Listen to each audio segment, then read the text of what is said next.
এশারের নামাজ বা জামাত আদায় করে মসজিদের মধ্যে মিলাদ কিয়ামের মধ্যে শরীক হয়ে মুনাজাত করে জিয়ারত করবেন। স্থানীয়ভাবে যারা বড় আল্লাহর ওলি আছে তাদের সাথে যাবেন, তাদের কাছে যাবেন, ছেলে পুলে বাচ্চাদেরকে নিয়ে যাবেন মাজারে পাকের মধ্যে। কোনো বেদাত টেদাত নাই, কোনো বেদাত টেদাত নাই। এগুলো টাকার বেদাত। টাকা বেশি দিলে ফতোয়া আবার বেশি চাইসা যাবে। খবরদার, রাতে ঘুমাইছেন তো রাতে ঘুমাবেন না, দিনের বেলায় ভালো করে ঘুমিয়ে নেবেন। রাতে অন্তত একটা রাত জেগে ইবাদত কেমনে করে আল্লাহর ওলিরা সেটা টেস্ট গ্রহণ করেন। আল্লাহর ইজ্জতের কসম করে বলতেছি, তাহাজ্জুদটা ভালো করে পড়েন। 1টা থেকে 3টা পর্যন্ত একটা চার্ট তৈরি করবেন, 1টা থেকে 3টার প্যাকেজ বানাবেন। 1টা থেকে আমি তাহাজ্জুদ শুরু করব, 11 রাকাত 8 রাকাতের তাহাজ্জুদ হবে, 3 রাকাত সালাতুল বিতির হবে। আগে যদি চান সালাতুত তওবা পড়তে তাও পড়তে পারেন। এরপরে সালাতুশ শুকর আদায় করেন, এরপরে লা ইলাহা ইল্লাল্লাহর জিকির করেন, দরুদ শরীফ পড়েন, 100 বার 100 বার হলেও পড়েন। লা ইলাহা ইল্লা আনতা সুবহানাকা ইন্নী কুনতু মিনাজ জালিমিন পড়েন, ওয়া উফাব্বিদু আমরি ইলাল্লাহ ইন্নাল্লাহা বাসীরুম বিল ইবাদ পড়েন। এগুলা যদি শক্ত লাগে আপনার কাছে, দরুদ শরীফ পড়েন, আলহামদুলিল্লাহ, সুবহানাল্লাহ, আল্লাহু আকবার, তাসবিহগুলা পড়েন, একটু করে কোরআন শরীফ পড়েন। ঘুম না আসতে আল্লাহর দরবারে মুনাজাত করেন, কেঁদে কুটে একাকার করে ফেলেন।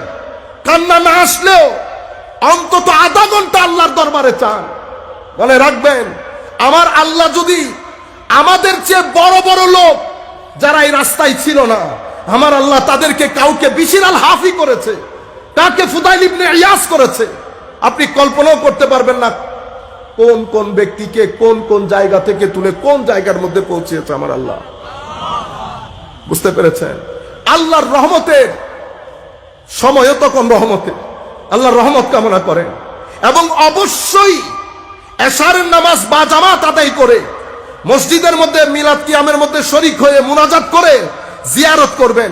স্থানীয়ভাবে যারা বড় আল্লাহর ওলি আছে তাদের সাথে যাবেন, তাদের কাছে যাবেন, ছেলে পুলে বাচ্চাদেরকে নিয়ে যাবেন মাজারে পাকের মধ্যে। কোনো বেদাত টেদাত নাই, কোনো বেদাত টেদাত নাই। এগুলো টাকার বেদাত। টাকা বেশি দিলে ফতোয়া আবার বেশি চাইসা যাবে। টাকা কম দেওয়ার কারণে ও প্রাডো যে চালাইতেছেন এটা আসছে কোত্থেকে? প্রাডো আসছে কোত্থেকে? সুর করে বিল্ডিং তৈরি করে ফেলছেন, আসছে কোত্থেকে? তোল্লাজের পোলা বাংলাদেশের 99% লোক মাদ্রাসায় পড়ছে দারিদ্র সীমার নিচ থেকে উঠে এসে। আপনি কি সবাইকে চট্টগ্রামের জামিয়ার ছাত্র মনে করছেন?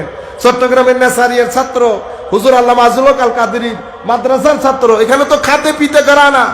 তো এরা সবাই মিলে বাংলাদেশের মাদ্রাসার তো 5% হবে না, 95% লোক দারিদ্র সীমার নিচ থেকে উঠে আসে। আপনি এত গাড়ি এত বাড়ি, চট্টগ্রামের মতো না, সবাই চায় চট্টগ্রামে এসে থাকতে। আপনারা বুঝতে পেরেছেন? এগুলা বাদ দেন, কোনো বেদাত টেদাত নাই। আল্লাহর দরবারে আমরা ক্ষমা চাই। আল্লাহ, আমরা যদি গুনাহ করেও থাকি, করছি, কোনো সন্দেহ নাই মাওলা, আমরা এগুলো সব কিছু থেকে আপনার দরবারে পানা চাই। আপনি দয়া করে যেভাবে হোক কালকের রাত থেকে আপনি আমাদেরকে বঞ্চিত করিয়েন না মাওলা। আপনি যদি বঞ্চিত না করেন, আসেনি কোনো মায়ের পোলা আমাদেরকে ঠেকাবে। আবার আপনি যদি বাদ দিয়ে দেন তাহলে তো আমরা শেষ। কিন্তু আমাদের তো হক আছে আল্লাহ, আমরা আপনাকে দেখিও নাই, দৌড়েও দেখি নাই, মানুষ একটু সুখে দেখে না, এটাও তো পারি নাই। শুধু আপনার নবীর কথার উপর ভিত্তি করে কেমন ইমান মাওলা, আপনার বিরুদ্ধে কেউ কথা বললে আমাদের গায়ে আগুন লেগে যায়, এটা আপনি ভালো জানেন। আমরা গুনাহগার, নফসের দোকায় পড়ি, শয়তানের দোকায় পড়ি মাওলা, আপনার জমিনে থাকি, সবকিছু ঠিক আছে, কিন্তু আপনাকে মহব্বত করি, আপনাকে মহব্বত করি, আপনাকে দেখতে ইচ্ছে করে। হঠাৎ করে রাতে, গভীর রাতে ইচ্ছে করে আপনি এক নজর যদি দেখা দিতেন, সেগুলো তো মহব্বতের কারণে মাওলা। রয়ে গেছে গুনাহ, আমরা গুনাহগার, এটা স্বীকার করি, কিন্তু আপনি ক্ষমা করে দিলে কেউ জানবে? আমাদের এত বড় বড় গুনাহ যেগুলা মানুষ জানলে স্টেজে দূরের কথা, মানুষ আমাদের সাথে কথাও বলবে না, সেই গুনাহগুলো আপনি পর্দার আড়ালে রাখছেন না মাওলা। আপনি এই গুনাহগুলোর কথা যদি মানুষ জানতো, আমাদের বউ তো ঘর ছেড়ে চলে যেত।